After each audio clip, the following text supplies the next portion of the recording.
Today, clothes arrive folded, clean, and silent.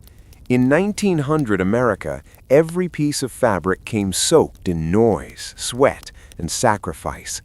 This is the life of a boy who learned to write history between stitches. In a small American town at the edge of a river and a rail line, around the year 1900, a boy was born into noise.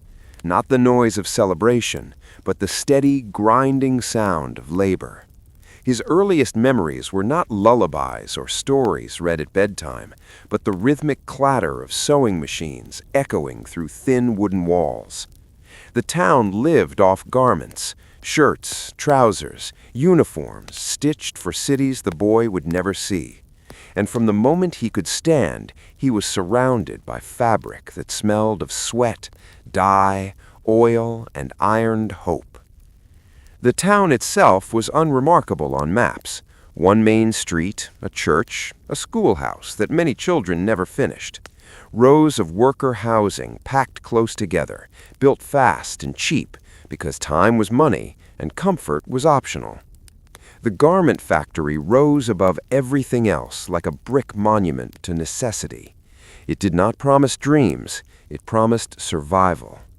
His father worked there, his mother worked there, his aunts, uncles, neighbors, everyone passed through those doors at dawn and returned at dusk with bent backs and stained fingers. The boy learned early that clothing was not fashion, it was evidence. Each seam carried hours, each tear told a story of strain. At 8 years old, he began helping. Officially, child labor laws existed. In practice, hunger overruled paperwork. He wasn't paid much, sometimes not at all, but his small hands were useful. He trimmed threads, carried bundles, sorted scraps of discarded fabric, and it was in those scraps that he found something unexpected: color. The factory produced mostly dull shades, grays, browns, dark blues meant to hide dirt and wear. But occasionally, brighter fabric appeared. A bolt of red meant for a department store window. A patterned cloth rejected for a flaw no one outside the factory would ever notice. These pieces fascinated him. He collected them quietly, folding them small enough to hide in his pockets. At home, by the weak glow of an oil lamp, he would spread them out on the floor. Each color felt like a different voice. The red reminded him of anger and hunger. The blue felt like early mornings before the town woke. The yellow, rare and almost shocking, felt like something close to joy. He did not have books. Paper was expensive, but he had scraps. And on those scraps, with borrowed pencil stubs, he began to write. Not poems at first, observations. He wrote about his mother's hands shaking from fatigue, about the way the factory whistle sounded like a warning rather than a call, about men who coughed black dust and called it normal, about children who learned to sew before they learned to read. His words were simple, but they were honest. And honesty in 1900 America was a dangerous thing. The town did not encourage creativity, it encouraged obedience. School teachers praised quiet children, preachers praised endurance, employers praised speed, but no one praised questions. So the boy learned to keep his writing private. The cloth hid it well. Folded into linings, sewn between layers, stories literally stitched into the fabric of working life. By his teenage years, he worked full shifts, 10, sometimes 12 hours a day. The factory air was thick with lint and heat. Accidents were common, fingers lost, skin burned. Compensation was rare. If someone disappeared, another took their place by morning. This was not cruelty. It was efficiency. But the boy watched everything. He noticed how different people wore the same uniform differently, how pride showed even in patched clothing, how shame could make a man stand smaller. He wrote about the immigrant women who spoke little English but carried entire countries in their memories. He wrote about foremen who barked orders during the day and cried quietly at night when no one could hear. Sometimes he shared his writing with a friend.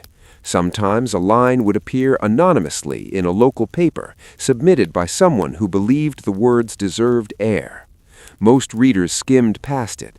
A few paused. Fewer still understood what they were reading, a record of lives that were never meant to be recorded. America at the turn of the century was obsessed with progress. Steel, railroads, electricity, cities rising upward. But progress had a shadow, and the boy lived inside it. His writing did not celebrate the future, it documented the cost. At night, exhausted beyond language, he still wrote. The lamp smoked, his eyes burned, his hands ached from work, then ached differently from holding the pencil. But writing was the only thing that made sense of the day, the only thing that slowed time enough to examine it. He did not call himself a writer. Writers were people with education, money, leisure. He was a factory boy, a garment worker, a nobody. But his words began to circulate quietly, passed hand to hand, folded into coat pockets, read aloud in boarding houses and union meetings. Some called it dangerous, others called it true. When labor movements grew louder, his words were sometimes quoted, not with his name attached, but with recognition. Someone understands, people would say. He never stood on a stage, never led a march. His resistance was quieter. He wrote the human cost into existence. As years passed, factories modernized, machines grew faster, towns grew louder. Some workers left, others stayed until their bodies gave out. The boy, now a man, remained, not because he lacked ambition, but because he believed presence mattered. You couldn't tell the truth about a place from outside it. Eventually, a small group of literary enthusiasts from the city discovered his work. They spoke of potential, of publication, of legacy. He listened politely, he thanked them, but he never left. He knew something they didn't. Stories like his were not meant to be preserved behind glass. They were meant to be worn, worked in, stained by real life, just like the garments he helped make. When he died, there was no headline, no ceremony, just a quiet absence on the factory floor. But his words remained, hidden in old coats, in yellowed newspapers, in memories passed down by families who recognized themselves in his lines. He never knew the term working-class literature. He never imagined classrooms discussing lives like his. He only knew that someone had to remember. And so he wrote. In the end, his greatest achievement was not fame, it was witness. Because long after the machines rusted and the factory closed, his story still breathed, stitched into the fabric of American history, where they had always belonged.